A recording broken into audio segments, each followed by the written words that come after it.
All right. Everybody ready to go?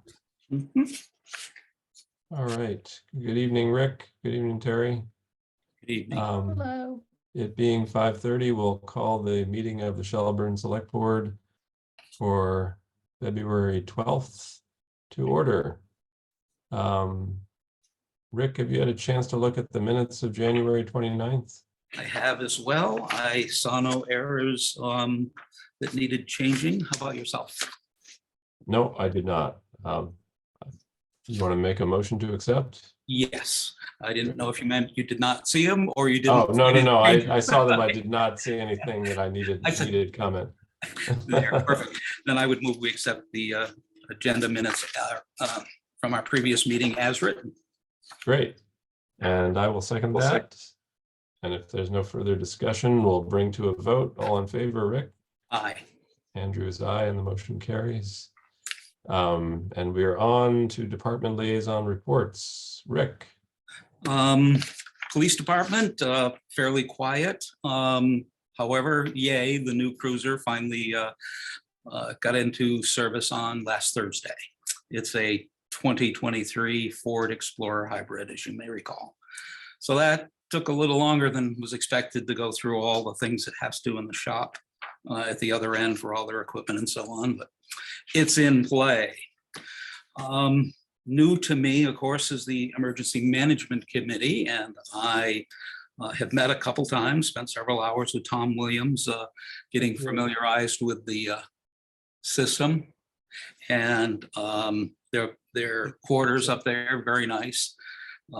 Beautifully put together, interestingly, with mostly donated shelving desks and things.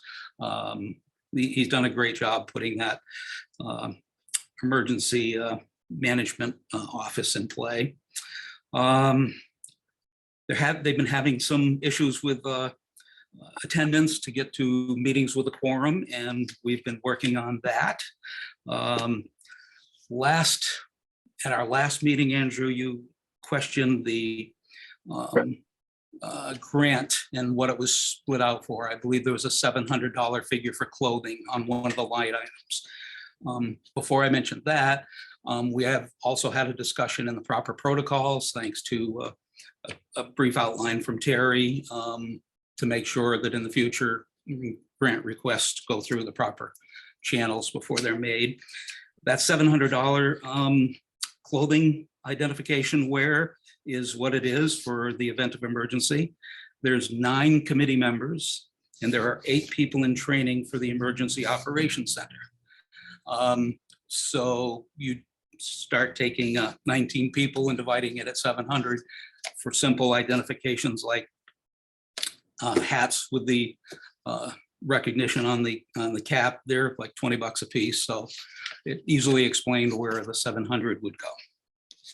No, thank you. That's helpful. I was kind of picturing like highway clothing budgets and things like that, and I wasn't really sure what the emergency management group was doing for clothing, but that gives me a better picture. Yeah, in the event of emergency and the operations center is put into full swing, you'd be there. I'm sure I'd be there. Chief would be there. We may be out in the field, or their members may be. So having some form of identification at that point would make a lot of sense. A couple of other quick things for the Emergency Management Committee. The emergency radios have been housed at the Shelburne Fire Station right along, and those are in the process. They found somebody locally who's able to move them and get them operational at their quarters at the police station. The generator backup system is all in place, has been for a while. The wait, it hadn't been activated. The wait has been for the manufacturer to schedule a time to test it, and that's set for Saturday morning, this coming Saturday morning. So all goes well, and that system will be in play. And in the event of a couple of days, a couple of hours, or a couple of weeks of no electricity at our police station, both the police and emergency management will be fully functional with electricity. The fourth thing, we've had some conversations about storage at the Cowell Gym and the new ping pong tables downstairs and stuff that's stored down there. One of the members of the rec committee did get a hold of Tom and asked him to come in and look at materials that the emergency management people have there, and they'd like them moved or something. But that just came up, and I don't know that he's met with them to find out what it's about. But I'll update you on that at our next meeting, because I'm sure it'll have happened by then. Oh, good. Yeah, my understanding is that the Emergency Management Committee does have a storage locker or shed of some kind up at Mohawk. Is that correct? Unaware of that. It's the only one that he mentioned was this one at Cowell. He knew there was things there, but he wasn't sure exactly what was there because it'd been a while. So yeah, there's a big box of stuff up at Cowell in the ping pong room, and if this shed does in fact exist, it might be a good spot for that stuff. But anyway, or he may have space at the new offices. Yeah, depending on how much it is and whether it's stuff that still needs to be held on to and so on. Yeah. Veteran services, the mailing that I had mentioned from them to the various towns has happened for the state's requirement that apparently the cycle has been 2 years now, the Veterans Services District has to be authorized by the state, and the current one expires July 1st. So all the member towns have to review or submit an application for the state to continue that as a Veteran Services District. And Terry has received that. It was mailed out, I think, last Wednesday, and Terry got it at the end of the week. It's unchanged from the previous, and we can possibly kick that around later in a new business, old business, something later this evening. But other than that, as I said, they're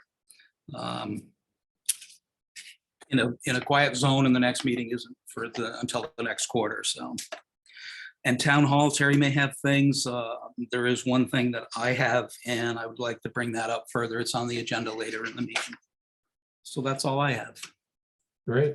Do you have anything more, Terry, on the town hall? Nothing to report at the moment. Okay.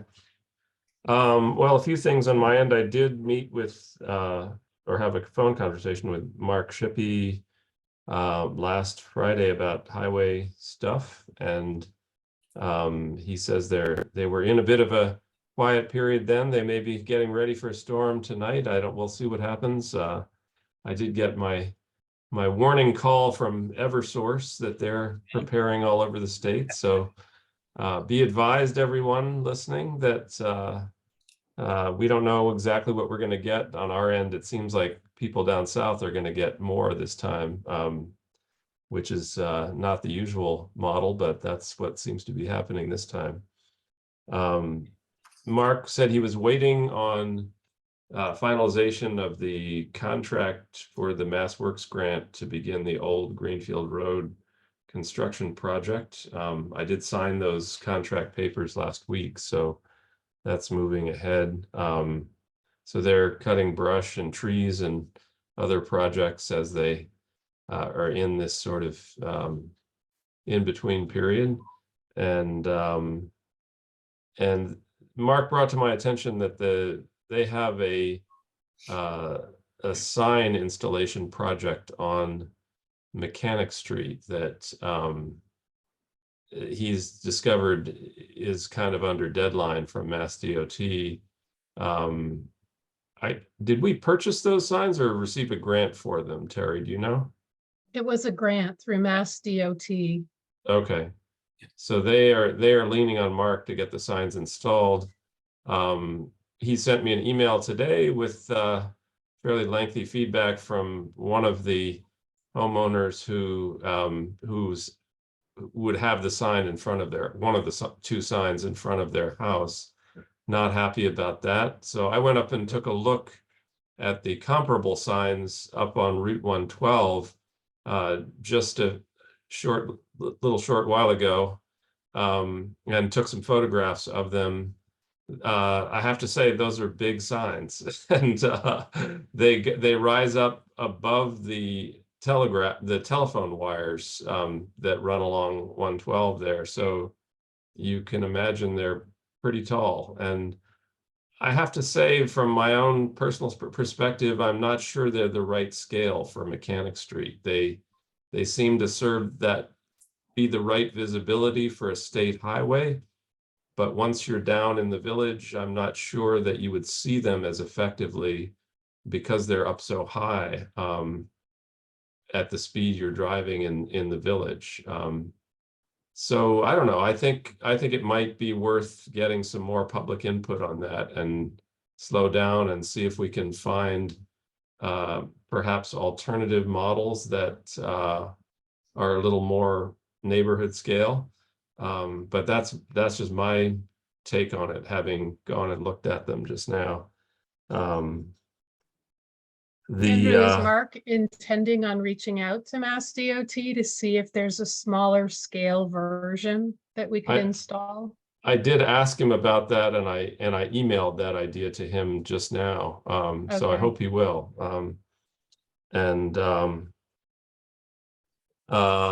In other news, I guess the solar project on the highway pole barn is moving forward. John Walsh has agreed to help us review and design the RFP for that project. So he and Terry and I met last week to go over. We were using a sort of a template RFP produced by the town of Montague for a similar project, and we've been sort of editing that.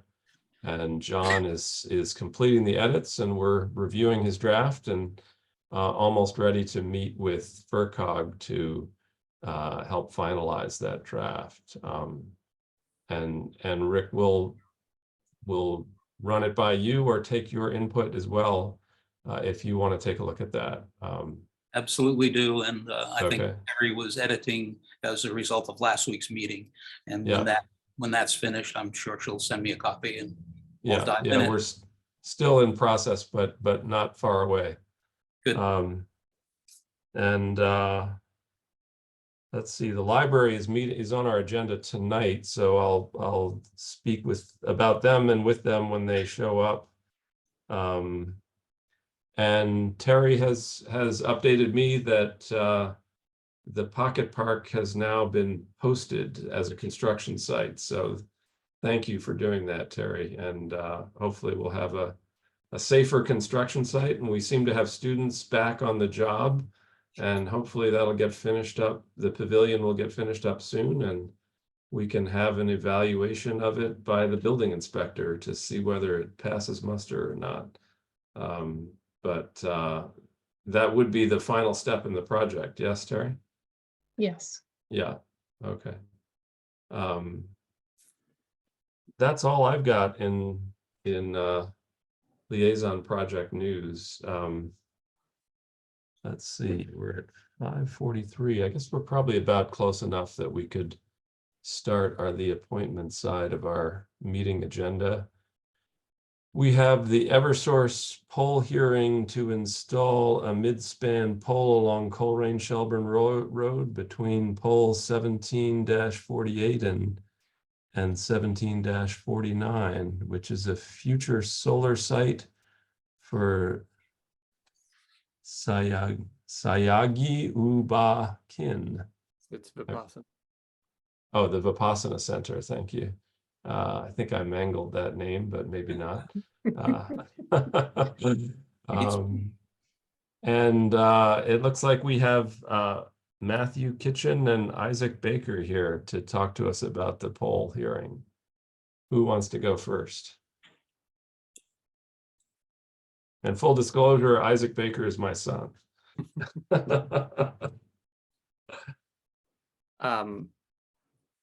Yeah, Matthew, do you want to dive in? I mean, I'll share briefly. I think folks are familiar, but this project is moving forward with the Vipassana Meditation Center setting a goal to reach 100% renewable energy and electricity to offset its energy needs. And this there's a large ground-mounted solar facility that is being installed as we speak right now. And one of the important steps to allow it to plug into the grid is to make sure that we can bring a new pad-mounted transformer to the parcel of land here, and that this pole is an essential piece of that puzzle. And Eversource has been very sweetly dragging their heels in the process. And so with this approval, they will finally get to the starting line where they'll actually order said transformer, which has taken about 6 months to get through to this moment. So we are hopeful we can help address any questions or concerns about that process and can move Eversource along to the next step of the process. And I'll pass to Matthew to share any other context about the specifics of the poll and its Verizon and other fun details. Yeah, sure. So yeah, the midspan pole that we're petitioning is so we can feed primary overhead conductor to another pole off that, so that we can feed underground primary cable to that pad mount transformer, so that it can get power to that solar field, essentially. So, just pardon me for jumping in here. Just maybe it would be helpful for the two of you to introduce yourselves to us and to our public, so that we all know who you are. Matthew. Matthew Kitchen. I'm a designer with TRC Companies. We're a consulting company working on design for Eversource in conjunction with Resonant Energy for this distribution generation project for the solar field. And Isaac? I'm Isaac Baker, co-founder of Resonant Energy, which is a solar development company that specializes in helping nonprofits and affordable housing across Massachusetts access solar. And Vipassana is one of our many clients in the area that we have been working with over the last few years. So we have helped Vipassana put up an 80 kilowatt rooftop system on their campus, and this is now the sort of finishing touch to their plan. And I have forgotten that we have come before the town of Shelburne in many different forms, but not the select board before. Was previously the planning and zoning hats that we have mostly been speaking with about the other approvals for this project. So apologies for not starting with an introduction. No, thank you. That's helpful. Well, our vast listening audience and viewing audience will be more enlightened as a result. And Matthew, my understanding when we have poll hearings is that usually the utility is the one making the request. Are you representing the utility? Yes. Okay. So I didn't know if there was any actual Eversource people in the room or not, but I guess you were the one acting on their behalf, yes? To my knowledge, yes. Yes. Okay. Eversource is subcontracting the work to TRC to do the poll addition. Yep. In effect. Okay. Or I guess So, waterfall. Vipassana is paying Eversource, who's paying TRC to add the poll. gotcha. Rick, do you have comments or questions for either of these folks? I do not. The pole location is clear. Either side of the two existing makes total sense. I like that ground mounted system there is well screened, actually, even in the winter months when the foliage is off of the trees and the lower sapling along that section. And during the summer, I doubt you'll ever see it. So I think it's a perfect spot for it. And having a pole there obviously makes sense to make it happen. So I have no concerns.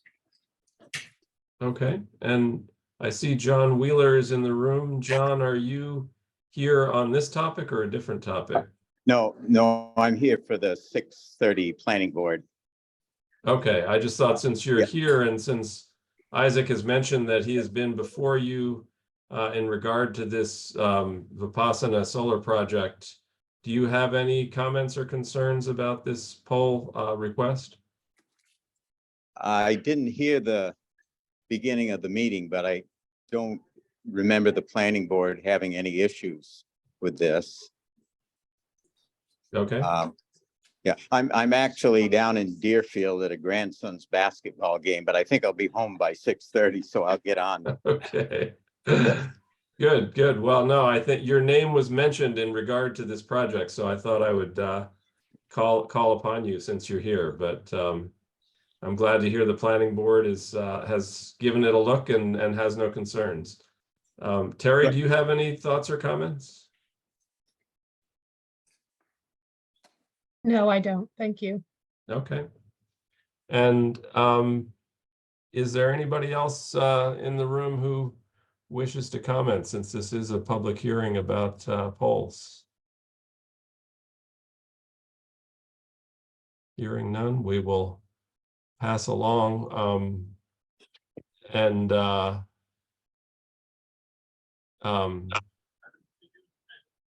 Well, here's a point of order. I guess I should ask you, Terry, is that because one of the proponents of this project is my son, should I recuse myself from this? And if I do, will we be able to pass a motion to that effect, or not? Or should I simply make a disclosure and then take a vote? What's your advice? I think because you've made the disclosure and the town has no skin in this game, it's to benefit the meditation center. You're fine Okay, good. Well, I authorizing this. just wanted to run that by everybody and make sure we were on the up and up. Good. Well, sorry, go ahead, Rick. Well done. Therefore, I would make a motion to approve this application for a new pole at the prescribed location. Very good. And having made the disclosure, I will second the motion. And is there any further discussion? And hearing none, we will call it to a vote. All in favor, Rick? Aye. Andrew is aye, and the poll, the new poll has been authorized. Thank you very much. Thank you. Hope the rest of your negotiations go as quickly. Yeah. Yep. You know, doubt that. Just procedurally, as a point of question, how does this get communicated back to Eversource? There's paperwork We that have a they form. provided to us to Okay. complete, and then a copy gets sent to them. Okay, perfect. All right. Thank you, everyone. Appreciate the time. Great. Thank you very All right, much. carry on.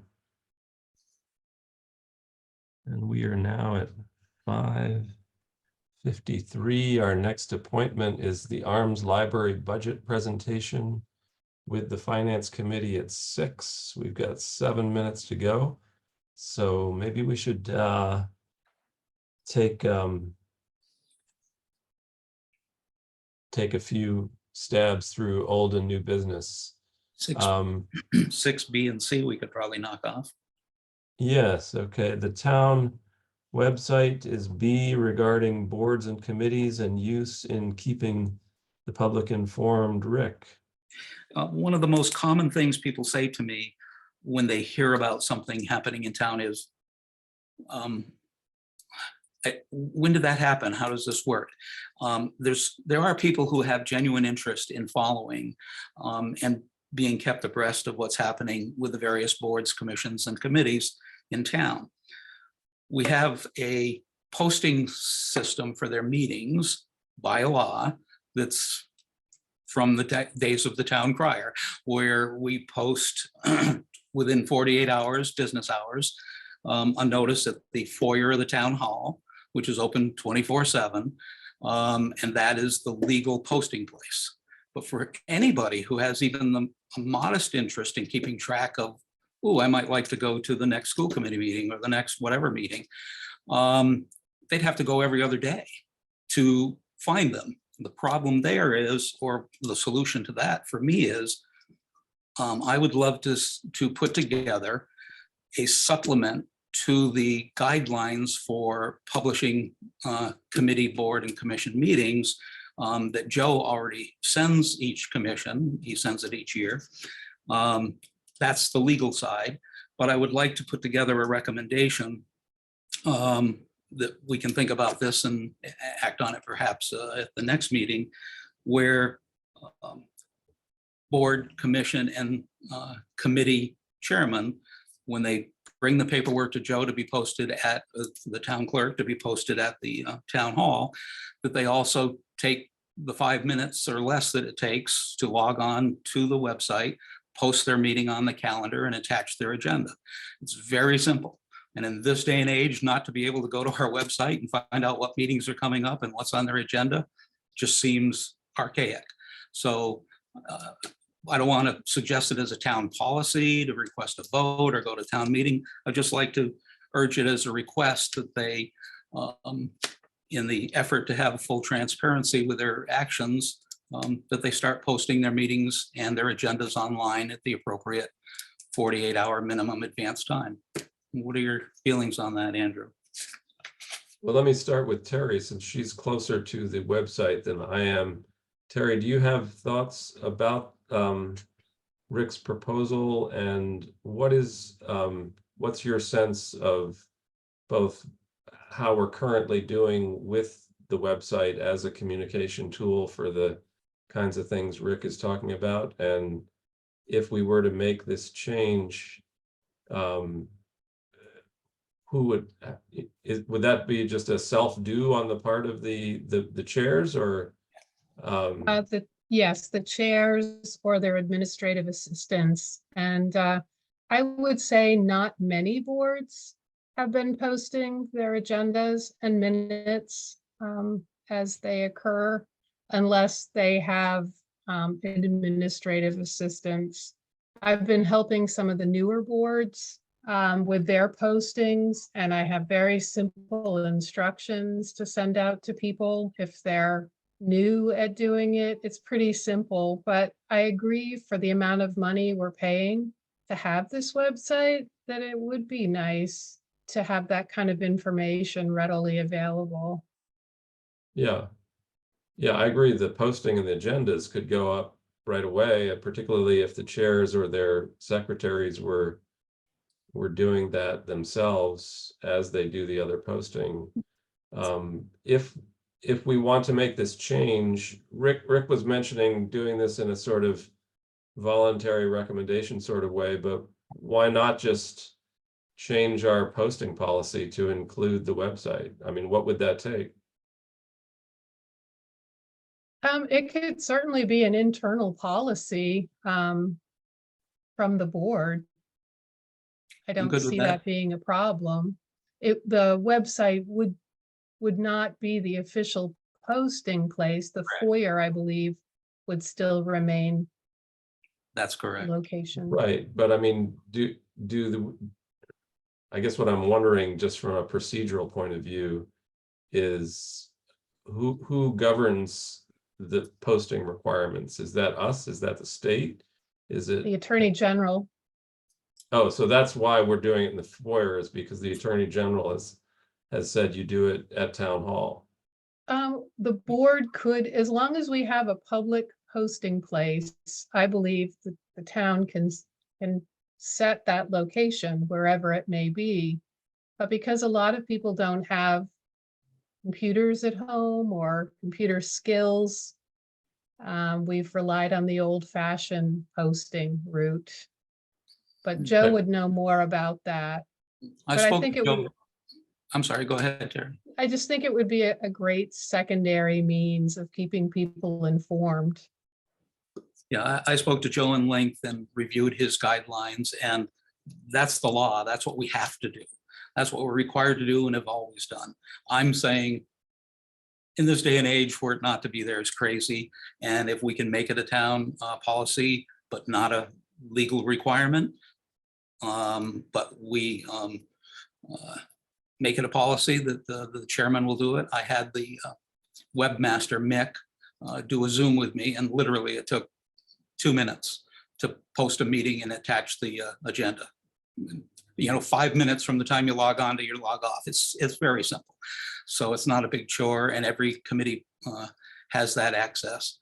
I think it's just using Terry's instructions of how to make sure that the posting on the calendar and the attached agenda are done properly, rather than just an agenda uploaded, which goes into a thing called downloadable files, but doesn't get associated with the listing of the meeting date and time.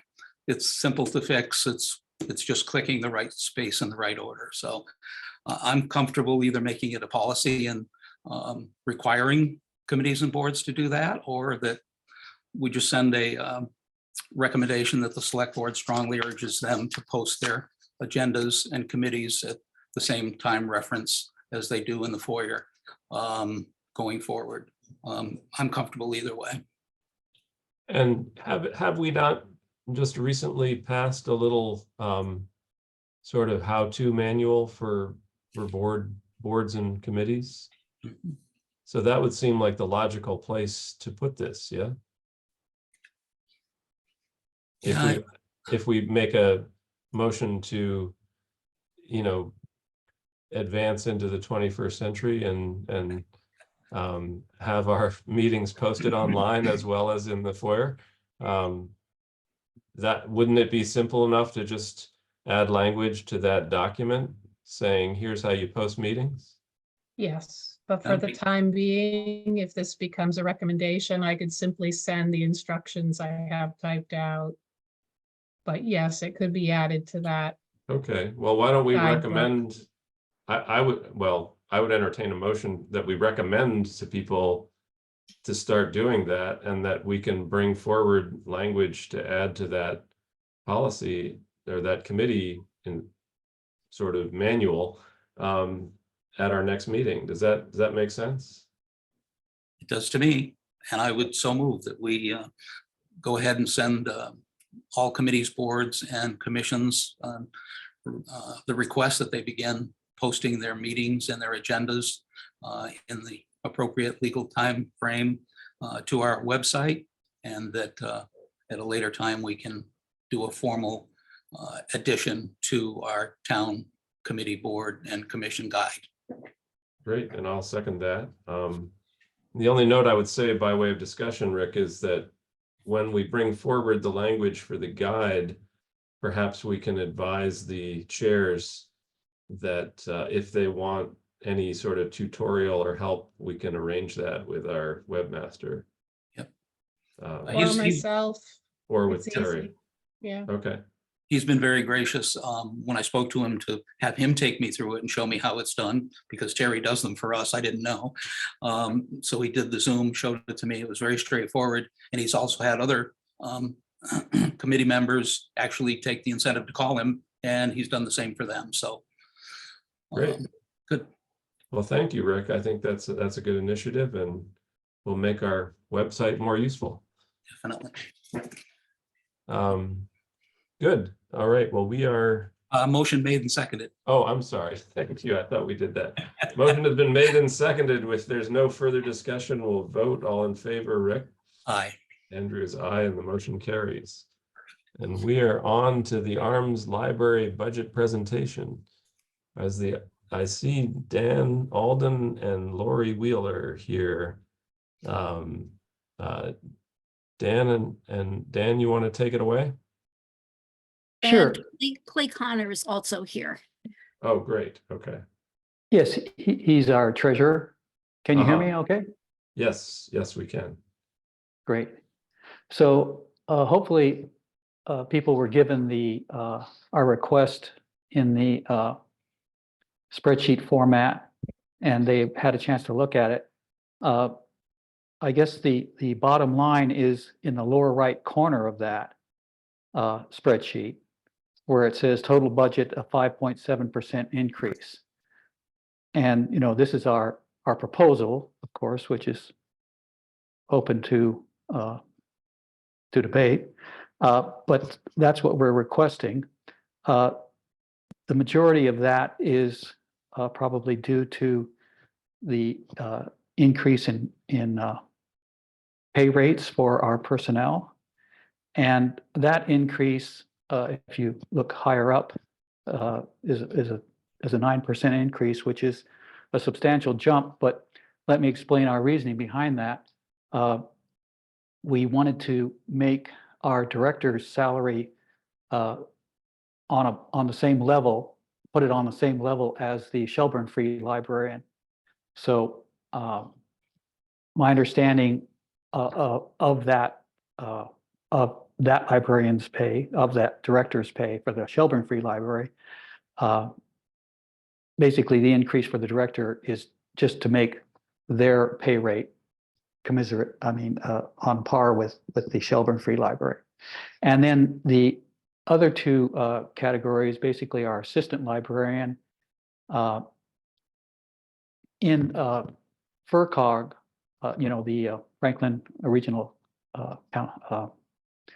the governmental group for Franklin County, they publish a wage and salary survey. And so for fiscal 23, I looked at what was the average salary for an assistant librarian, and I came up with a number of $19, and this is approximate.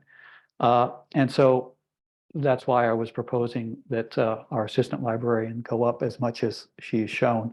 It's based upon looking at that wage and salary survey for all the libraries in Franklin County and coming up with an average, and then trying to meet that. And then the other category of employees, basically, they've been paid minimum wage, which is $15 an hour for the last, well, since the minimum wage went up. And we thought that in order to keep people, we really needed to be above the minimum wage. And so that's the reason for that increase. These are all numbers these are not numbers that are in a budget that the board has passed. Basically, these are numbers that are put into the form that you provide us that forms the basis for our request. And so, those salary or pay rate increases have not formally been approved by our board at this time. We want to see how everything shakes out in terms of the overall income we get from the two towns before we decide what the pay rate will actually be. But that's the reason why our request is as high as it is in that area. And then let me just add one more thing, and then we can open it to questions. In the very lower right corner of that spreadsheet, you'll see a percentage increase, based upon the overall budget increase of 5.7%. So we come up with what we think our expenses will be, and that was 5.7% more than last year. And so we're assuming that our proposal in terms of a request from the towns should also meet that same 5.7% increase. In other words, for the town support to be equal to the increase in our overall budget. The two towns together provide about 60% of our total budget. They don't provide our total budget. And then last year, there was a discussion regarding how any increase that the library sees from the two towns, how should that be apportioned between the two towns, Shelburne and Buckland? And some people may recall there was an ad hoc or working group that was put together. It consisted of Margaret Payne from Shelburne and Barry de Castillo from Buckland, and Lori and myself. And we came up with a report. I can certainly send that to anybody who hasn't seen it. But the bottom line was that it was considered by that group that a fair split would be 60% of the total requested by the Arms Library. 60% would be provided by Shelburne and 40% by Buckland. And part of that was based upon a survey of library cards and what the town residence was of people who have Arms Library cards was approximately 60-40. And then also looking back at the historical data, going back to 1980 something, we tracked what was the percent split between the two towns over that period, and it did vary quite a bit.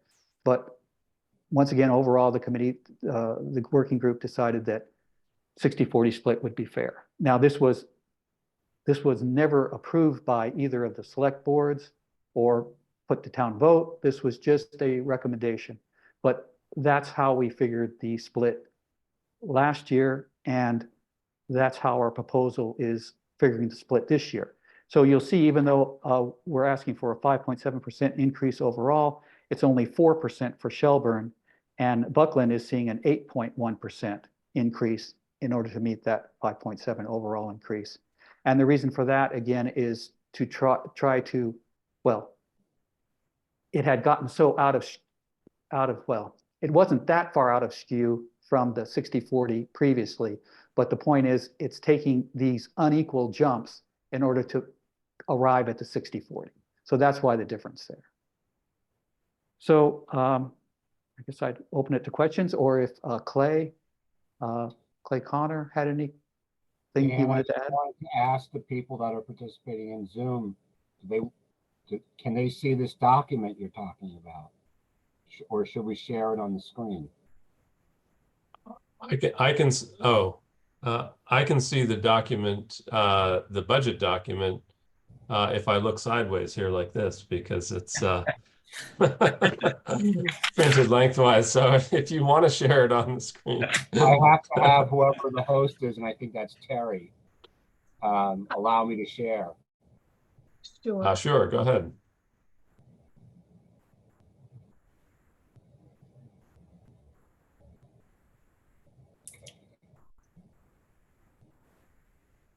Anyway, you don't have to wait for You it to should be pop up to ask questions. I'll take my hand down. Let me begin with the Finance Committee and ask you all if you've had a chance to review the budget and if you would like to make comments or ask questions.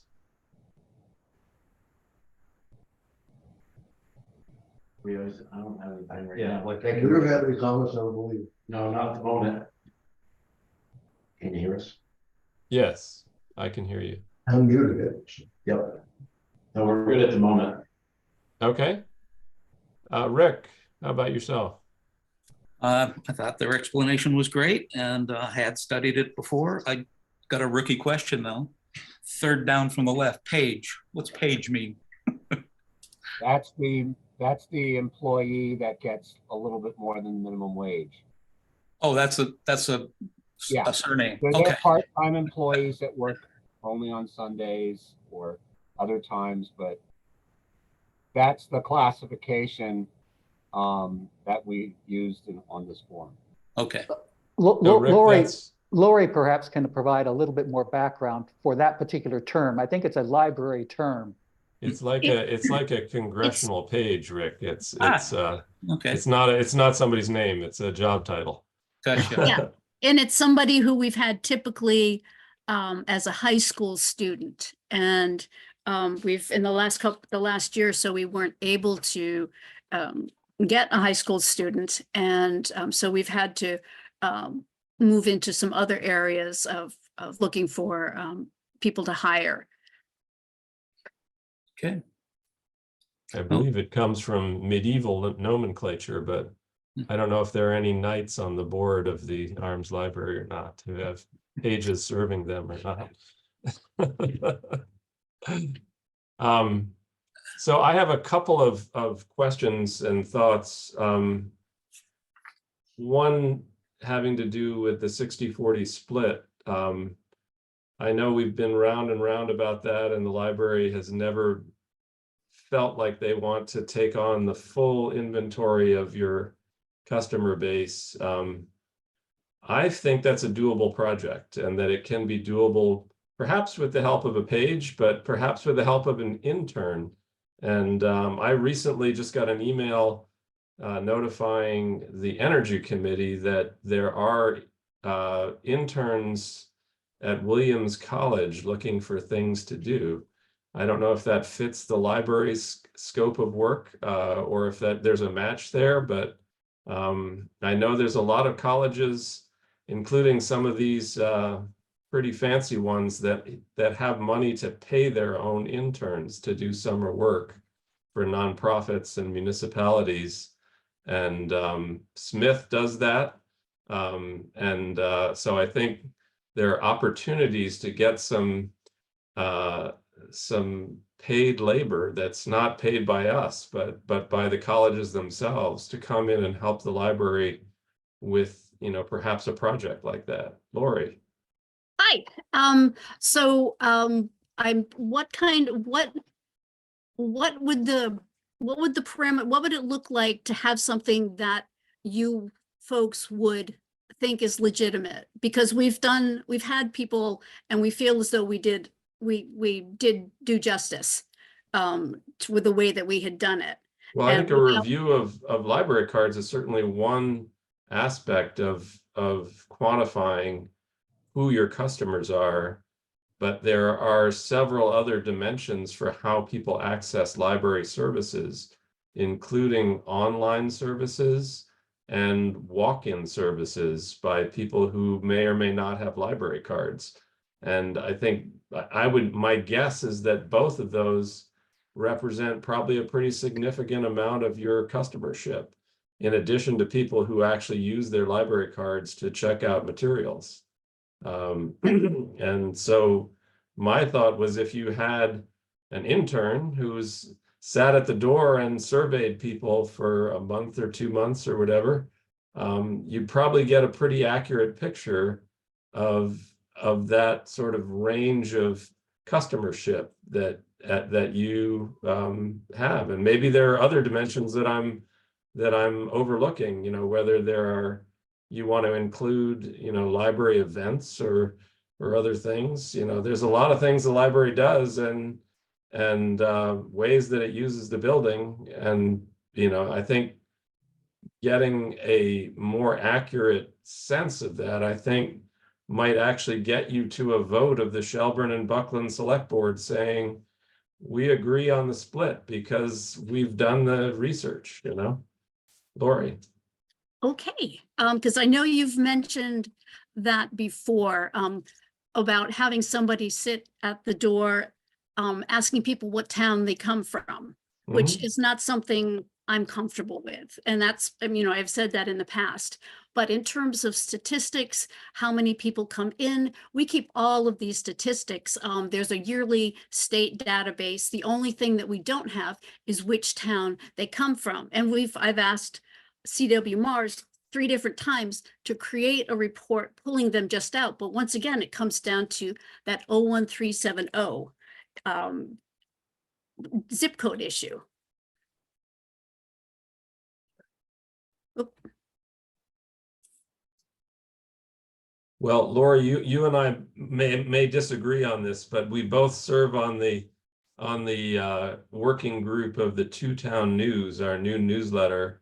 And as the person who gathers and enters people in as subscribers to that newsletter, I ask every single one of them what town they live in. So I don't feel like that's an illegitimate question to ask people.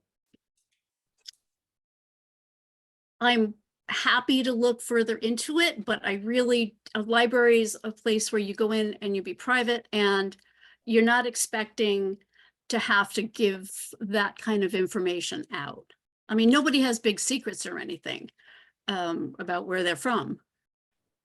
Yeah, my sense is, if you had a summer intern sitting at the door asking people as they were leaving or entering or whatever, hey, the library is doing a study to try to determine how many of its patrons come from Shelburne and how many come from Buckland. Would you be willing to let us know whether you're from either one of those towns? And if you're not, just say other town, because we don't need to know if they're from Charlemont or Coleraine. We just need to know whether they're from Shelburne or Buckland or from somewhere else. Doesn't sound like an intrusive question to me. And you could even end by saying, and by the way, this is completely optional. So if you're uncomfortable with answering that question, pass by,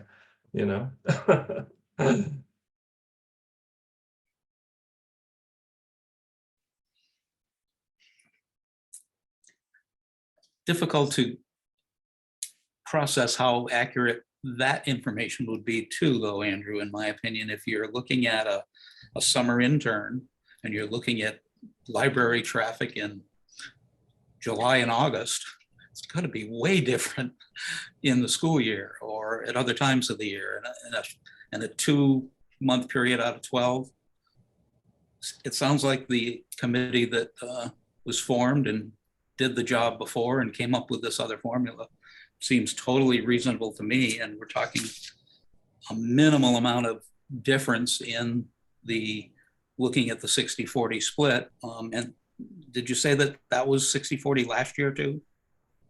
And so it's what you're recommending again this year? Yes, the Yeah. same formula. Yeah. And there was a second sheet to that spreadsheet that I sent out that actually had the calculation Yeah. for the 60-40 split. And if you follow that, it showed, and that was the same formulation as last year, correct?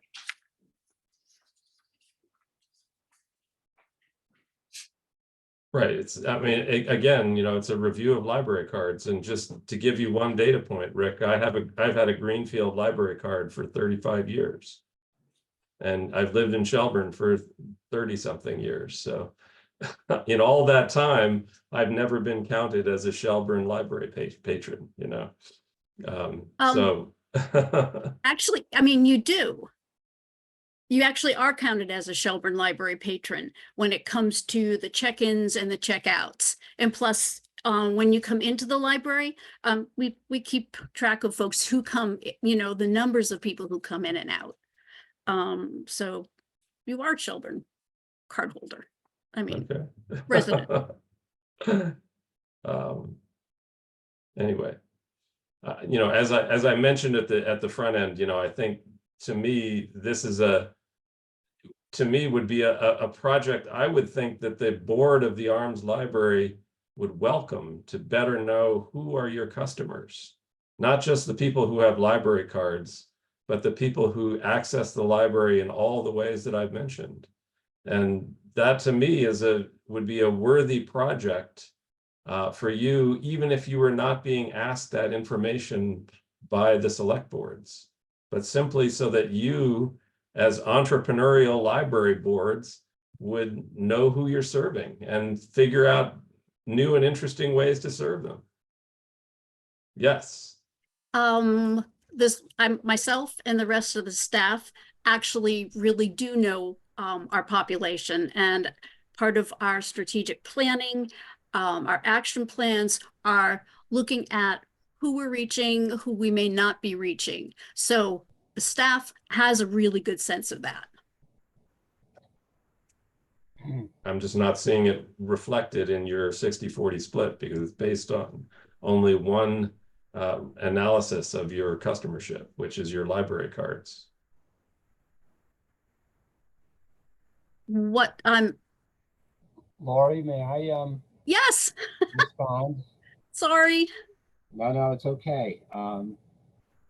To several points that have been made, we have already agreed as a board of trustees, and Dan, jump in and correct me, that we need to gather more data. We need about who are the users, where they are, so we can better serve them, right? But we're just not there yet. But we've already made a commitment to gathering a more robust data set. But Mr. Baker, if I may respond to something you said, it's not a good idea to gather data that's so important to understanding the demographics and your client base to rely on volunteers or interns. They're not reliable, and I think Mr. LaPierre brought that up earlier. It's better to have figure out a way to make sure that the data is gathered in a uniform manner, and that should be done by an employee, which is another goal that we have. But we just aren't there yet, but we've already made a commitment as a board to start gathering more data, see what reports we can generate, and find out what we can. So I just wanted to respond to that. Good. Town of Boston also made the same point, and we met with them on Saturday. Great. I'm And- glad to hear that you're getting encouragement, and I'm glad to hear your board has made that commitment. And I'm fully with you on the you know, the staffing of the information gathering.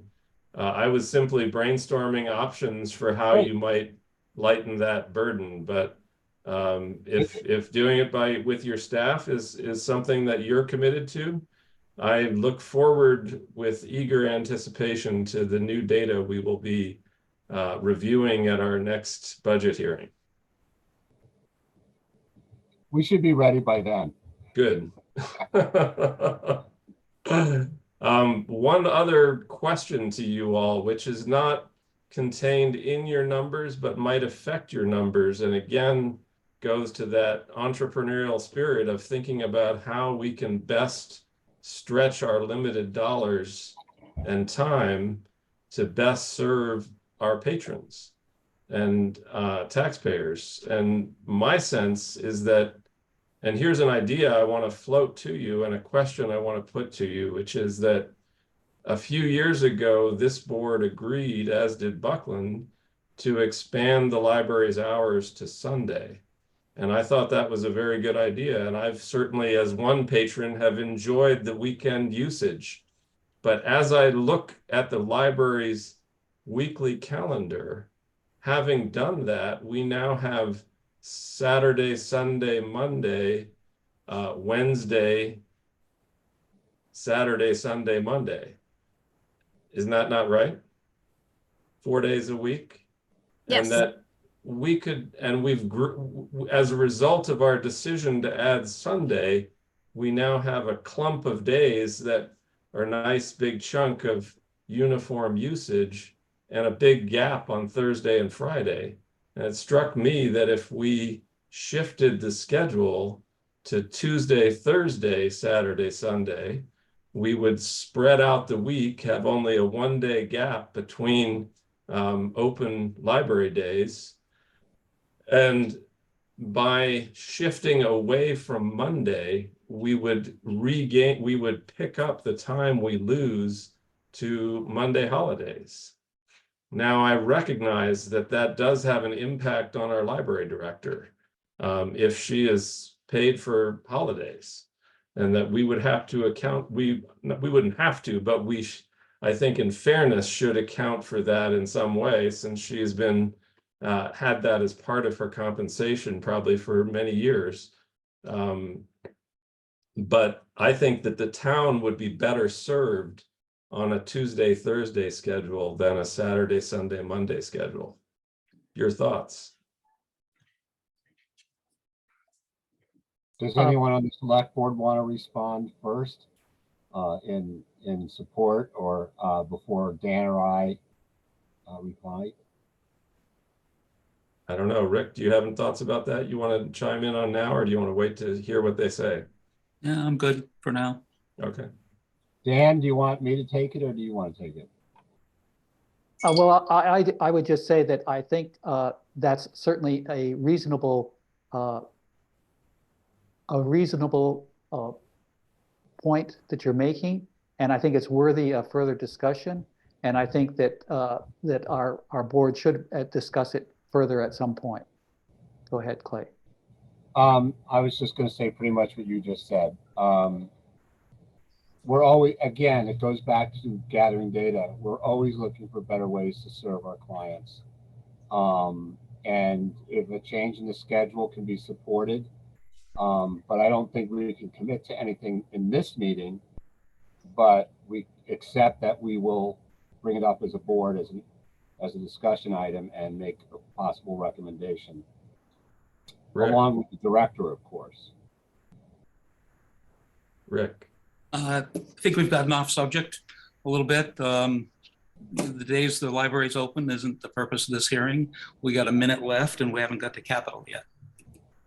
No, I'm only raising it because I want the library to entertain it, and it does have budgetary implications were they to make that change.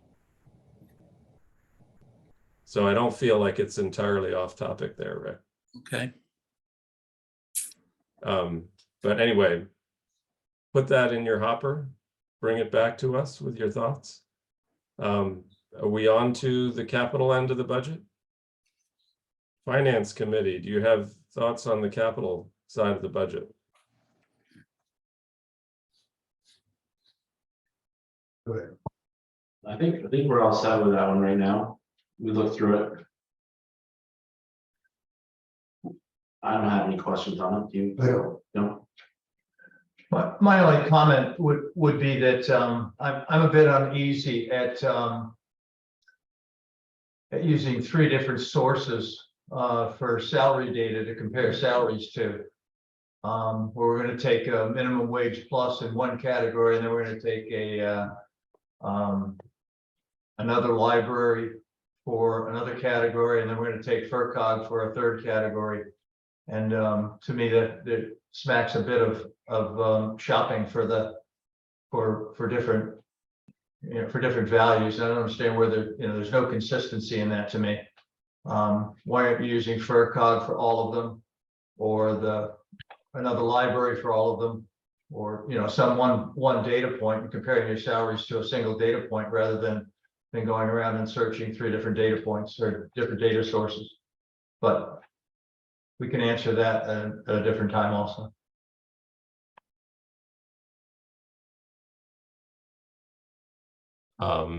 Yeah, we're sort of heading back into the budget and away from capital, but do you all have a response to that in terms, is there a wage and salary survey from the FERCog that covers all of your positions? Who are you talking to, Andrew?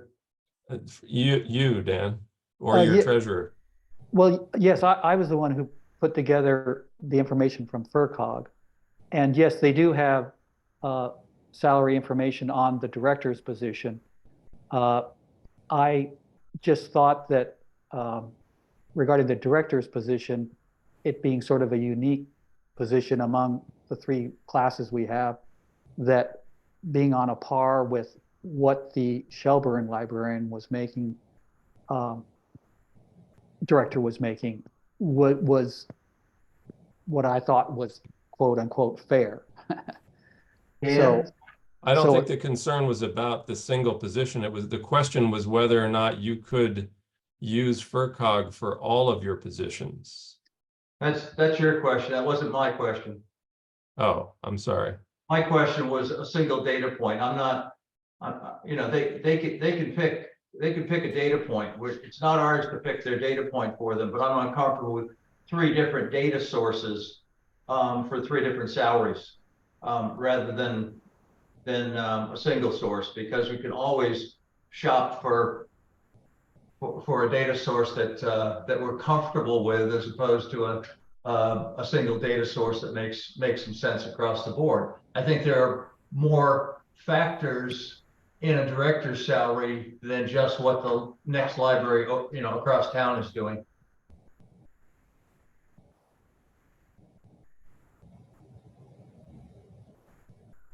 I was just gonna say that I think we're just using 2 sources. I mean, I understand your point, but I'm not sure where the 3rd source is that you mentioned. I think Hey. Go ahead. The 3rd source that I mentioned, one was another library for a director's salary. I Mhm. believe assistant director was a FERCog source, and then a 3rd was something in addition to minimum wage. no, the 3rd one was also FERCog also. FERCog. Right. I threw in a comment about being more than minimum wage, which is what they were being paid. But what I came up with in terms of a line item on the spreadsheet you're looking at was based upon FERCog data for the both the page position and the temporary worker positions. If you want to go with 3 different sources of data, that's fine. That's your prerogative. I'm telling you what my discomfort with it is, okay? Okay. My question to you, Dan, is on the director's salary, you compared to the Shelburne librarian. Did you also compare to the Buckland librarian? No, I did not. And after my discussion with the Buckland Finance Committee, I should have. And I believe that's why I was bringing it up. I believe you'll get that question. Yes, so that was an oversight on my part. I did not consult the Buckland. Again, it goes toward Jay's point of picking a target position and comparing to one position only. Perhaps you should compare to West County librarians. You make a good point. And like I said, we have not settled on what our pay rates will be. This is not our official budget. Basically, in terms of what I believe you as a finance and select board are looking at is the bottom line. Are you comfortable with a 5.7% increase over what you paid last year? Or do you feel something else is more appropriate? But we will still continue to have discussions, and the points you make are going to be taken into our discussions regarding what we finally decide for fiscal year 25, what the pay rate should be. Discussion internally before we can say we're comfortable with it on. Well, Terry, I think, correct me if I'm wrong, but I think the general guidance that the select board approved for town employee salaries was for a 3.5% increase next year. Am I right about that? 4%. I'm sorry, 4%. So I know the librarian is not a town employee, but I'm offering that to you as another data point in your calculations there. That's where we put that forward for other town employees. Right. And we Terry gave us that information, and that is something we're aware of. Thank you. So that was kind of our overall guidance. So with that in mind, I guess I would have to say that 5.7 in comparison to that is somewhat on the high side. I understand your reasons for wanting to even things out, but perhaps given the feedback you've gotten from us and from Buckland to do that, larger contextual survey of libraries in our region and come up with your own maybe sharper number of what you think a fair and accurate wage level and wage increase might be, and whether we need to step toward that in more than one step, or just one step would be the question. And we So, do, do I take it that you would like to have that information prior to making your own decision as to what you're recommending to the town to vote on? Yeah, I think based on what I've heard tonight, it sounds like having, and it sounds like you all are planning to go back and reconsider your own sets of numbers that might impact your own calculations in terms of what final number you end up with. Yes, that's correct. And as I said, the numbers that you see on that spreadsheet are not our official budget numbers in terms of any particular line item. So, but if you're saying, well, so if we came back and for some reason the data said we were greatly underpaying our people, and that in fact the total budget increase should be 8%, then you would be more willing to go with the 8% as opposed to the 5.7% if we had assuming we had the data to support that. I would put that question first to our finance committee, but it sounds like they're more interested in seeing the numbers derived from a single data set that does not skew in one direction or another, but is perhaps more reflective of who we are as a municipal employer in the context of our West County neighbors.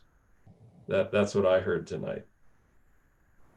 Okay, and so we can go back and do that, reshuffle the numbers based upon a single data point. I mean, a single data source, I should say. And when would you like that information? What's the timeline here involved with getting that information back to you and the finance committee? Terry, do you have a recommendation there?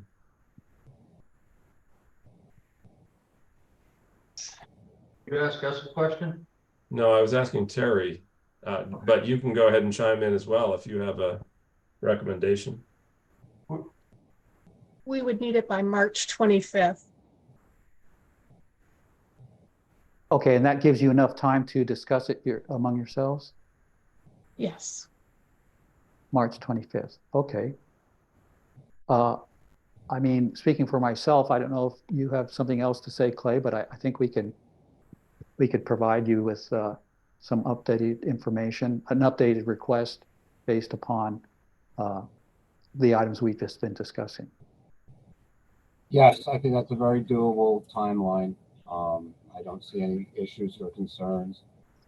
I will point out, though, just as a final thought, that the increase over the prior fiscal year, well, the fiscal year that we're in right now, it is 4%, and that is the total lineup increase that we're asking for the appropriation in the document that you have.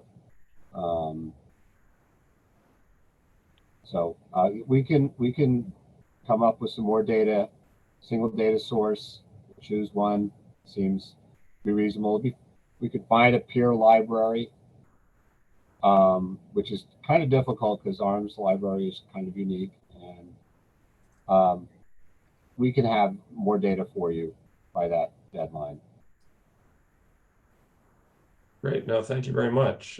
We have been through similar exercises in trying to set reasonable compensation for our highway and police departments. And so we have drawn upon the FERCog, and we've looked at the West County subset, and I think those are useful exercises to go through.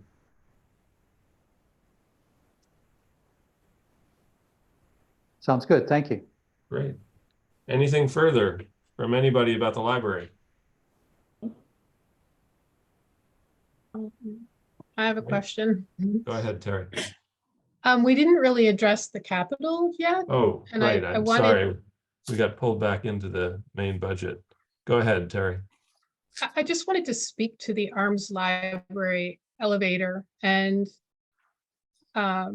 your request to set aside $10,000 for the next 10 years. And just knowing the history of that lift, and also knowing the importance of having a handicapped accessible building, it seems to me that we should be addressing it sooner than later. And I don't know whether or not the library has the means to meet the town halfway. I just feel like by the time we set aside 100,000 over 10 years, it will not be working. It will be. Well, Terry, let me start by speaking for that because I initiated that discussion with Dan and Lori and others at the Pratt meeting. And the thinking that we had was not that necessarily that we were just going to chunk away for 10 years and then expect to have the amount. 10 years from now, it may well cost more than $100,000. The idea was more that we would be prudently buying ourselves time to do a couple of things. One is to start to set money aside in that little mini stabilization fund. Two, buy ourselves some time to figure out how long is that current elevator going to last, and to give it as much life as we could. And three, to use that time while we're chunking away those increments to look for other funding sources so that the library could, in fact, both match the town's money, if possible, and reduce the eventual cost of the replacement when the elevator stops working. But, and by then, hopefully we would have, you know, anywhere from 2 or 3 or 5 years worth of $10,000 increments to add as a kind of down payment on whatever the eventual number is going to be. And maybe some grant funding into the bargain, you know. So that was kind of how we thought about the replacement project. I don't know if Dan or Lori, you want to add anything to that. That's what the police said. I don't have anything to add. That was my recollection also of what was discussed at the Pratt meeting. I'd be curious to see what the finance committee thought. I know that we wouldn't do that with a highway truck, and I feel like the elevator is equally as important, if not more so. It's an accessibility matter. It One of my could, thoughts on it is it wise to put money away to save like that and then go borrow money to buy a highway department truck? Why don't we just use the money that we're stocking away for something like that, rather than paying interest on borrowing money to buy a highway department truck? Well, know, I and- feel like we're talking about apples and oranges here. I think we borrowed money in the past to finance the purchase of highway equipment when interest rates were low. I'm not sure anybody is recommending that we borrow money for 5 years at 8% or 10% now. But back when interest rates were 3%, that was I thought, a pretty good strategy. But I'm not sure where the borrowing comes in. What we're talking about here is that there are grant funding sources more readily available for elevators, I think, than there are for highway trucks. And that we should use this time to explore those options while the elevator is still working. $10,000 a year is a pretty small amount. I think I would rather see, if it stops working 5 years from now, we're requesting $50,000. Well, yes. Once the elevator stops, the library will be coming with great speed to the town to say, whatever balance is needed, we've got to fund it now so that we can keep the library open and meet ADA requirements. But if in the meantime we have located a grant source and we have chunked away $30,000 or $40,000, then we're in a better place than if we were asking the town for $100,000 or $150,000, flat out. I still disagree. We're taking money out of our taxpayers' pockets and socking it away. I don't agree with that. Well, we do it for lots of other things. Terry. Sorry. We currently have 195,000 in a housing trust account, and that's funds that we've typically used for handicapped accessible improvements. And I wonder if it would make more sense to transfer 55,000 out of that account into an account that's specific to the Arms Library elevator, and just have that be the starting point for the library to apply for some grants and get it moving. Because like the town hall, their library parts are not readily available. I've spoken with the elevator repair people. It's truly just a Band-Aid fix every time it breaks down.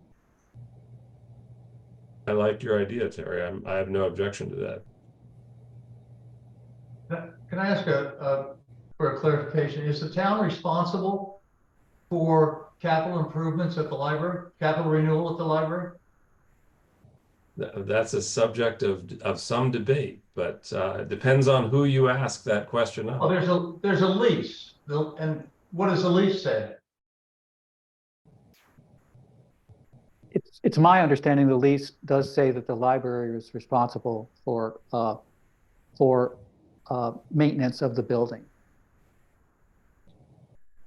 Your understanding is that the library is responsible for the maintenance at the library? Correct. What about capital renewal at the library? I believe the lease also says that you're responsible for capital. I believe, at yes, the library. yes, I believe you're correct. So in a sense, you're asking for a commitment of a $10,000 a year donation from a municipality to a 501c3. And I suspect that the town could vote to make that a restricted to a library or to an elevator. But I don't understand why the town would do that. Why? Well, let me introduce another Excuse me. perspective. Sorry, go ahead. You've taken on a lease that makes you responsible for capital. Why are you now coming back to the town and asking them for the capital? The reason we're making the request is we were given the opportunity to make the request, and requests have been made in the past for capital improvements for the library. So we thought we were just proceeding with what's been done in the past with tradition, so to speak. That was our reason for making the request. Well, And- if I may, let me introduce another way of thinking about it, which is that the lease that the library has made with the town, in my view, has to be understood in the context of the reason for which that lease was entered into. And the reason that lease was entered into was entirely so that the library could receive a grant of $250,000, if my recollection is correct, from I think it was the state, one branch of the state or another. Or was it the historical branch of the state? Yes. For capital improvements to the library. And capital improvements to a town-owned building have always been the responsibility of the town. And so the fact that the library was required to enter into a lease to receive this $250,000 in non-taxpayer money to offset costs that taxpayers would otherwise have probably been asked to bear, makes the lease kind of a technicality, in my view. It's really, Technicality? yes, a technicality. It was a paper transaction designed to secure $250,000 in non-taxpayer funds to benefit the town of Shelburne. So this is an unintended consequence of that lease. Well, yes, we now have technical language that says, according to this lease, the library board is responsible for maintenance and capital improvements.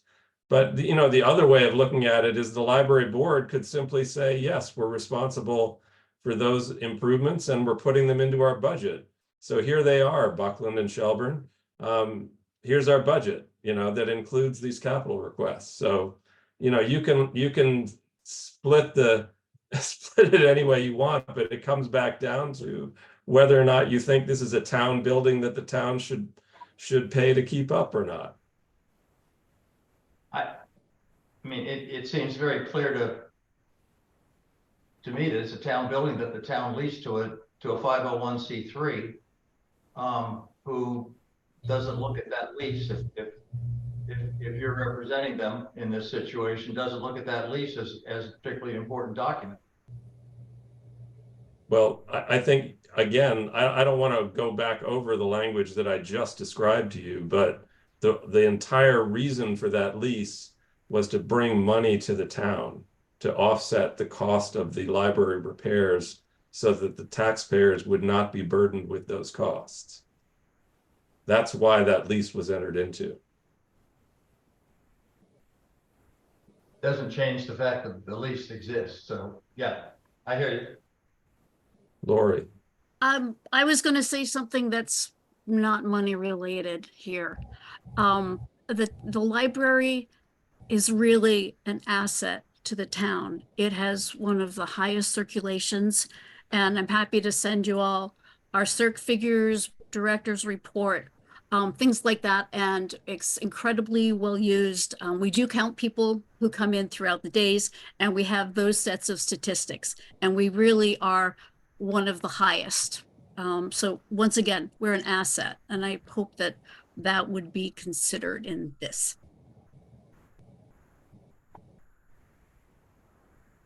So, I have- go actually, I ahead. actually have a question. So Terry, the account you're talking about that you had money that could be used for this elevator, like what account was that you were talking about? Terry? It's called the Housing Trust Fund, and it's part of a repayment program through the housing rehab program that we had years ago. And it's money that typically sits in the account. We've used it for refurbishing the fire escape at Cowell Gym. We've used it for the handicapped accessible bathrooms. We used a portion of it for the police station renovations. We try to keep the spending either housing related or handicapped accessible improvements. So, and how much was in there? $195,404. I'm not saying using it, but I'm just curious that like if we would use part or all, let's just say we use it to replace the elevator, where would that money be missing from other projects in town that we need? Well, we Other housing currently and- have, we have Other housing and titled handicapped access properties. projects. What's that? Okay, I mean, I'm just trying to figure out if that's a really viable place to take some money from. And then also, so the elevator's been an issue for a while, right? Yes. It So has. has there been any traction yet? We've been talking about it, about getting some grants or is that driven by we need to like seed that process with a little bit of money and get that moving forward? I requested a grant from the state for $50,000, and they came back with a reply just a few weeks ago saying that we'd been turned down. So we have, and I know Lori had also applied for some other money, but we haven't been successful at this point. Okay, so like it didn't get dropped over the last year. There's been some. We have made an effort, yes. Just Okay. by way of context, in a related building, the town hall's theater that there's currently a capital campaign underway for, we were successful last year in getting a $187,000 matching grant from the Cultural Facilities Fund of the state. We had applied to that same fund 10 years earlier and gotten turned down. And my guess is because we had no match at the time. But in the intervening years, the town has come forward and pledged $150,000 toward those capital improvements in the theater. I think that made a big difference in getting that matching funding out of the state. So yeah, I think your instinct is correct. If you put matching dollars in the pot, your chances of getting grant funding improve. I guess that comes down to like whether if anybody really want to take money from the account Terry's talking about, and whether that's what we should do or not. But that's not the proposal on the table. Right. Oh, you got to come up with a way around it. We can take that into account in the overall budget. I mean, we're hearing a proposal tonight. taking into account the overall budget. Do you have further questions or thoughts about ARM's library capital items? The second request is for a fuel tank replacement, and I guess I'd like to know a little bit more about that, given that we just replaced Cowell's tanks, as to the age of the tank, the condition of the tank. Yes, I can comment on that.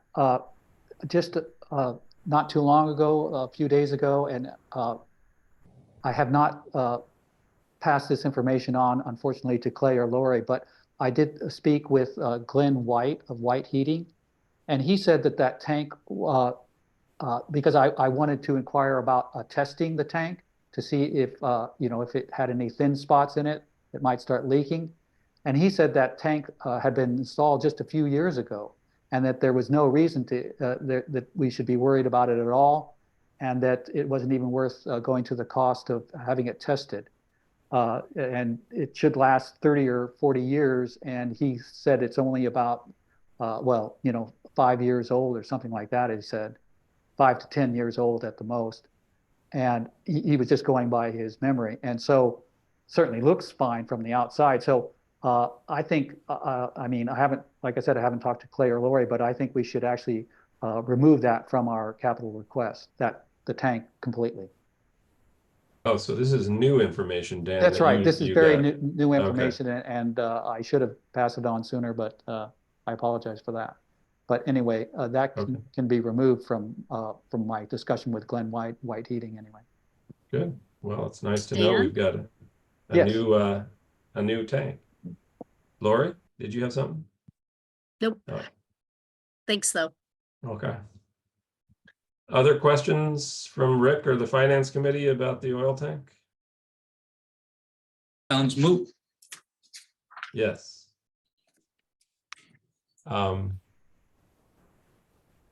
So Terry, give us a sketch of how we're proceeding here. Are we just taking all this under advisement? Are we looking That for is any? correct. Okay, Yes. And after all the budget hearings, toward the end of March, the Select Board and Finance Committee will meet and decide how they want to proceed. okay. Great. Well, if there's no further questions or comments, I thank all of you on the library board and staff for enlightening us about your budget.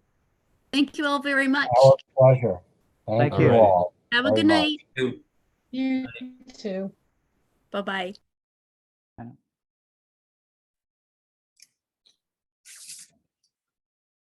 All right. So we are half an hour behind schedule, but we've got John Wheeler patiently waiting to tell us about the planning board's budget presentation. Okay, Thank you, good John. evening. Good evening, everyone. And I'm looking at our budget request here, and we're basically applying for the same amount as last year. And I'm guessing one of the questions that may come up is some of the things we haven't spent as much in the last 2 years as we had applied for. But the main reasons for that is our administrative assistant, Faye Whitney, just hasn't had time to do what she wanted to do and what we would have liked her to do. And earlier this year, she had told us that she was going to have to resign because she had too many things going on between Shelburne and Ashfield. And so Terry advertised in the Recorder and Indeed.com to find a replacement for Faye, but I guess Terry and Faye didn't believe, and we thought they didn't really find anyone applying who we thought would be good for the job. And I guess there was one person who lived in Shelburne Falls and was interested, but it wasn't enough hours for her to be doing it. So Faye agreed to still do our minutes of our meetings. If she couldn't make it to our meetings, but she would get the recording, which we recorded in the cloud. She got the recordings and did the minutes from that. But she really hasn't had time to, I think the minutes haven't been uploaded to the town website since like last May. So there are a lot of things that aren't getting done because Faye really just doesn't have time to do it. So I think she and we'd really like to find someone who could put in the full 200 hours or more that we've applied for. So another thing I noticed on the budget request form here for McNichol and Tombs Town Council, we had been approved the last couple of years for $1,000, and it looked like nothing was taken out. But we talked about that at the planning board meeting, and we did spend some time talking with town council. Will Flanders usually did that. So we're guessing that Donna's bill didn't get directed to the planning board's account, that it was taken out from some other possibly select board account. I don't know. But we definitely have talked with her every year, and Will has started talking with her this year about things that we're proposing for town meetings, so that is being used. And the advertising and supplies, that usually comes up over the next couple of months, the $1,000 there. When we're having public hearings, they have to be advertised in the newspaper for at least 2 weeks. And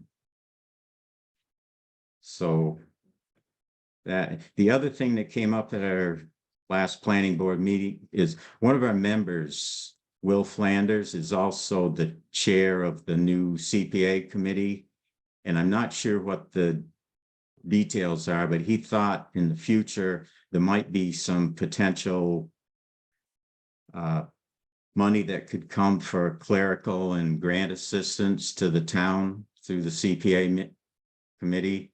There's something allowed for administrative costs for the CPA committee. And I'm not sure what might be available there, but I guess we're just trying to think of ways that the town could come up with more money to hire a person who really had more time to work on this than Faye is, so. The administrative portion of that is, I've sat through hours of the training for the CPCs. My understanding is that 5% per year that's allowed for administrative is restricted solely to the doings of the potential projects that they may propose, and couldn't be used over for planning board support, I'm afraid. I'm pretty confident in that. Okay, I'm not sure. That is my understanding also, but yeah. But your budget seems reasonable, for sure. Finance committee, do you have any questions or thoughts about the planning board's budget? I do not. No, it looks good to me. Great. My only question, based on what you said, John, is Faye continuing with you for the time being? He has agreed to just do the minutes, and she can't attend our meetings, so she just takes the recordings and does the minutes from that, but doesn't have time to do other things that really should be getting done. I see. So you're continuing to look for a replacement then? Well, if someone came along, yes. We haven't advertised again. I think Terry advertised in the Recorder and Indeed, and we weren't successful there, but I think Faye would like us to find someone too. It's pretty, we really appreciate having her do what we can, because it really needs to be someone who understands how town government works, and this person has to work with the town clerk and get things into the Attorney General's office and a lot of things like that. So I think we'd all like to find someone to give Faye a break. And good. Well, it's good to know. We'll all keep our ears to the ground there. yeah, if anyone hears of anybody interested, and this job that Faye is doing, it's approved for 200 hours, which is about 4 hours a week. And I know the one person we had apply with, I think wanted, maybe Terry remembers, but I think they wanted at least 15 hours. Yeah, so, Terry, can I ask Terry a question? Yes. It seems there's a pretty significant difficulty right now hiring people all over the board. Does it continue to be availability or price, or are those two just part of each other? I think it's an inherent problem all across the Commonwealth. People having a hard time finding people who are willing to work. And most people who are interested are looking for 15 to 20 hours. They're looking for benefits. Not a lot of people want to attend evening meetings, even though a good portion of the work can be done remotely. Okay. Well, John, one suggestion I'll offer to you is the Two-Town News there. We have a local newsletter now with 600 readers, and you might find somebody popping out from among that group who would like to have this opportunity. Okay, we can try that. We're also going to need at least one more planning board member because Seth is leaving this year, moving out of town, and Right. so Send it into the Two-Town News. yeah, okay, we will. All right. Good. Well, if there's no further questions or comment for John, we'll send him upon his way. And thank you for enlightening us there, John. Okay, well, thank you very much. Thank you, John. Good night. Good night. All right. And now we're only 25 minutes behind. So is somebody here from the Shelburne Free Public Library? No, their appointment has been postponed until March 11th. Oh, okay. I sent Ah. an email to everyone. Oh, thank you. Okay, I overlooked that. So Does the Finance Committee have any other questions? questions from the Finance Committee about our presentations tonight? I don't have any more questions right now. I don't have any questions, but we got a lot to think about now. No. Good. Well, we'll look forward to hearing your thoughts.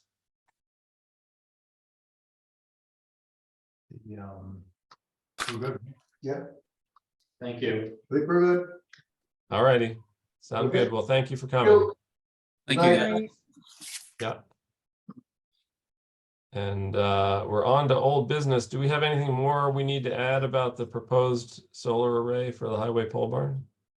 No, I started reviewing it today and I feel like John is trying to squeeze a lot into a short time frame. So I'm going to try to work with him to flush out all the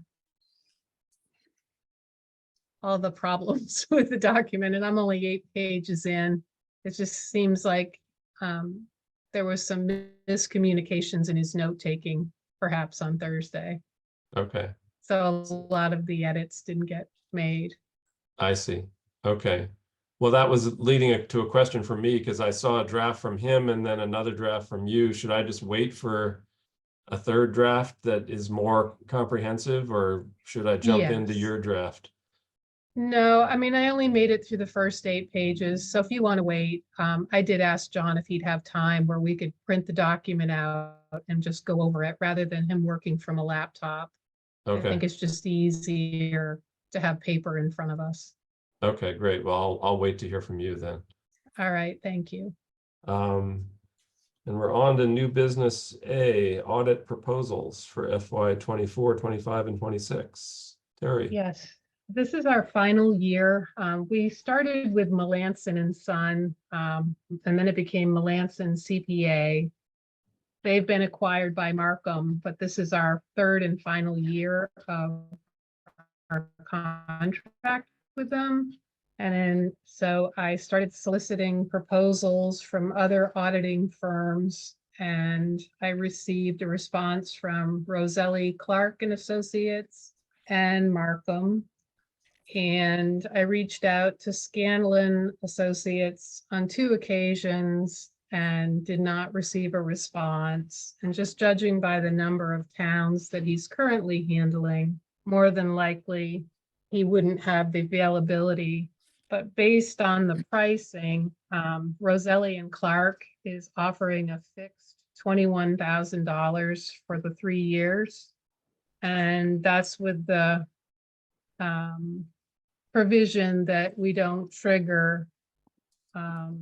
If we meet a certain threshold, and I think it's over 750,000 in grant funding, it triggers another type of audit. I think it's called a single audit, and that would be an additional fee.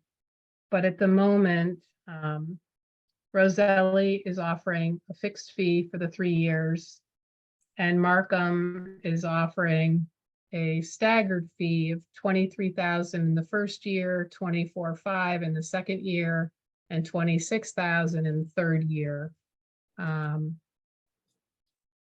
So my recommendation would be to go with Roselli and Clark. And quite honestly, I think it's good to switch up auditing firms from time to time because I feel like it just becomes so cookie cutter.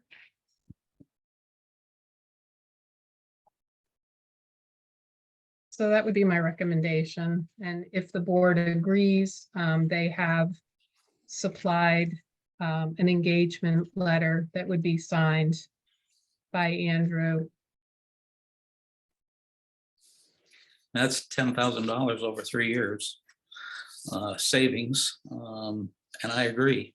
Fresh eyes, new company, I think that makes total sense, especially if it costs us 10 grand over 3 years more to go with. And I the new have surveyed other communities and some audit every other year, some audit every 3 years. I feel comfortable auditing every year. It's a lot of money.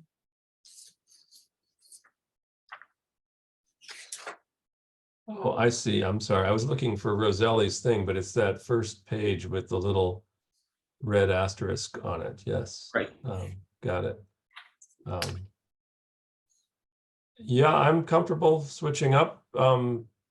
Terry, do you want a motion tonight? Yes, please. Rick, I think we're in agreement. Do you want to make a motion? I would make a motion that we accept or that we proceed with accepting the Roselli and Clark proposal for auditing for the next 3-year period at a fixed price of $21,000 per year. Second. Is there any further discussion? Hearing none, we'll vote. All in favor, Rick? Aye. Andrew's aye, and the motion carries.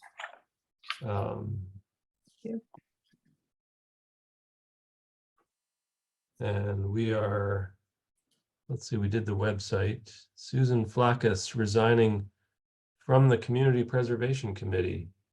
That was a short tenure. With good reason. Yeah. Did she submit a letter here? Yes, it's Yes, there. she did. Okay, well, I guess we accept her resignation with regret. Do we have anybody waiting in the wings to take her place? Not yet. Will Flanders is actively seeking a representative, as are other community members. It has to be someone that's not currently holding any position within the town. And was she at large or representing a group? She was at large. Oh, okay. Good, okay, well, let's hope, but the committee has a quorum, can continue its business? Yes. Okay, good. Well, we'll keep our ears out and hope we can find somebody else. Maybe, again, Terry, if you wanted to advise Will Flanders to post something in the Two-Town News and keep that in front of people, that would be great.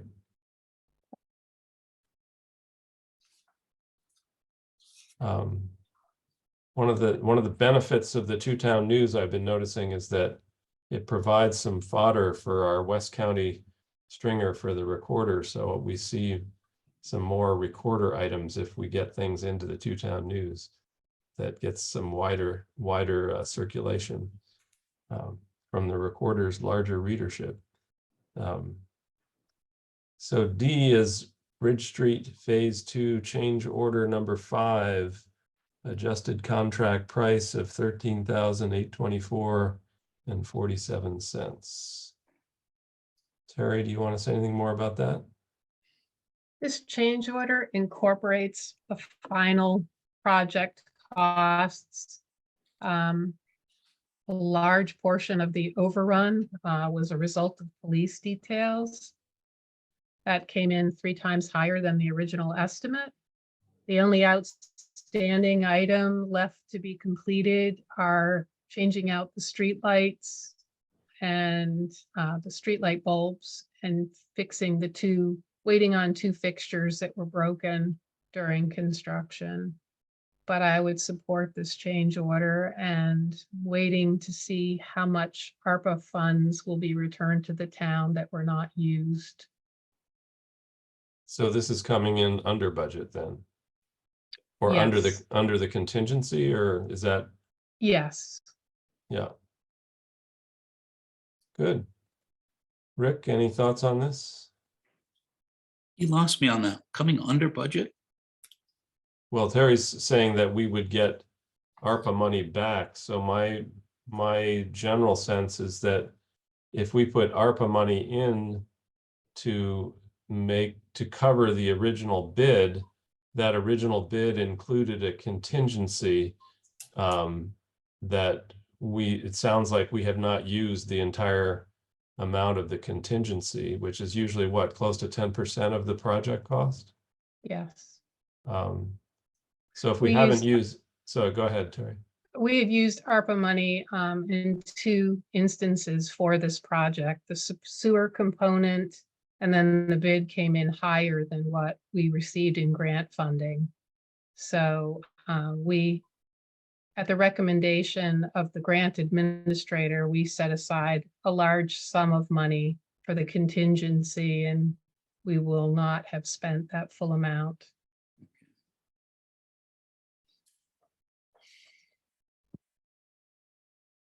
Other thoughts or questions?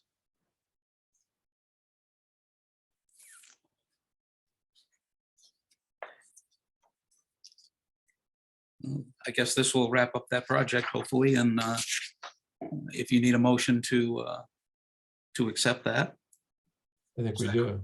we do. Looking for the number 13 and change, right? Yeah, I got it, okay.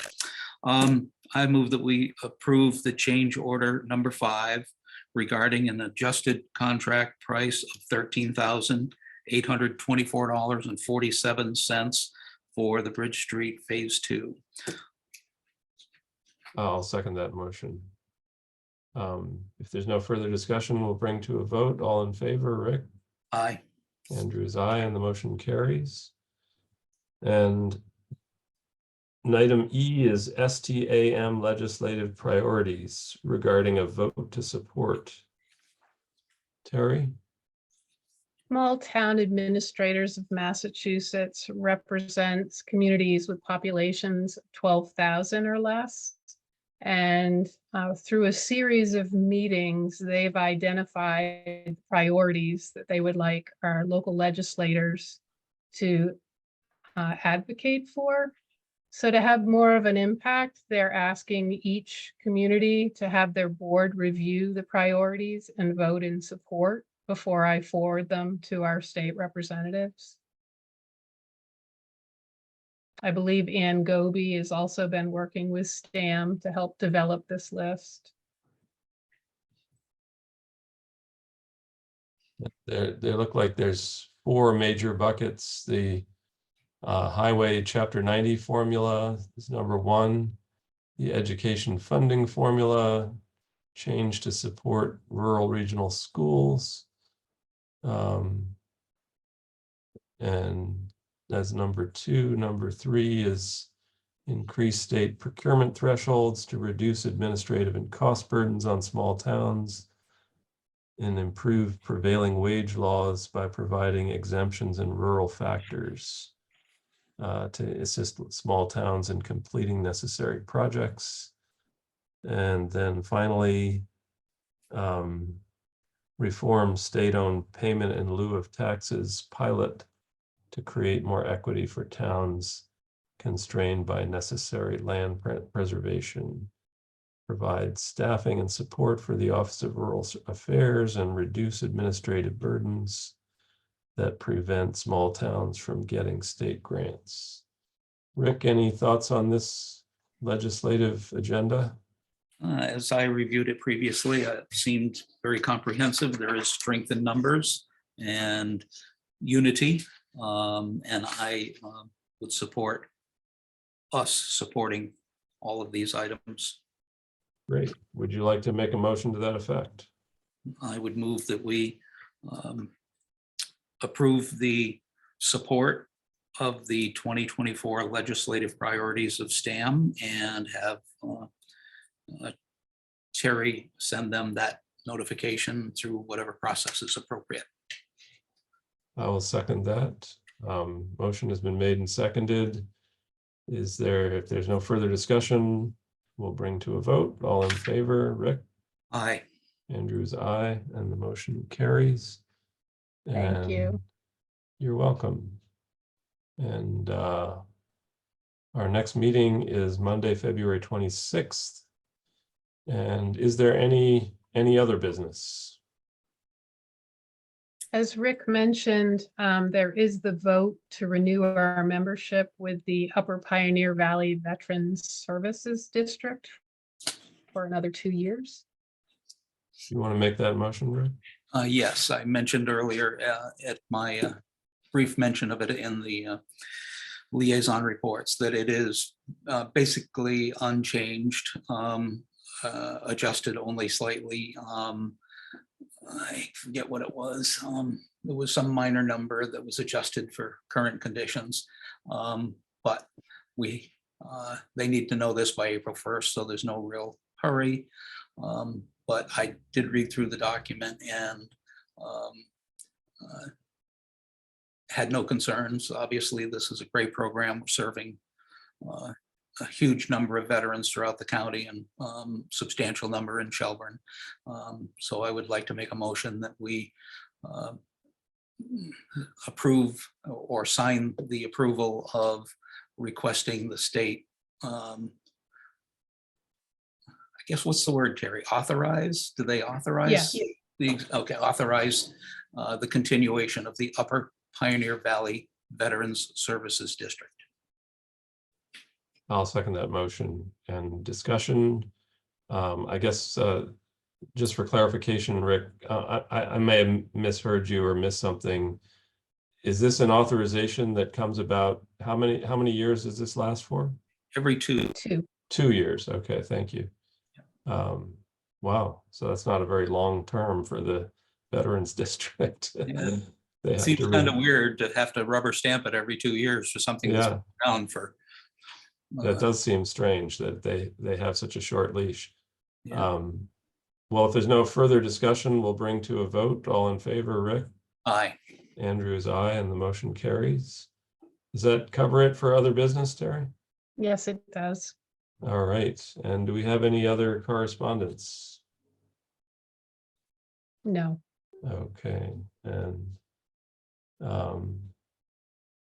it doesn't look like we have any members of the public left to comment, so I will entertain a motion to adjourn. So moved. Second, all in favor, Rick? Aye. Andrew is aye, and we are adjourned and mostly back on time, but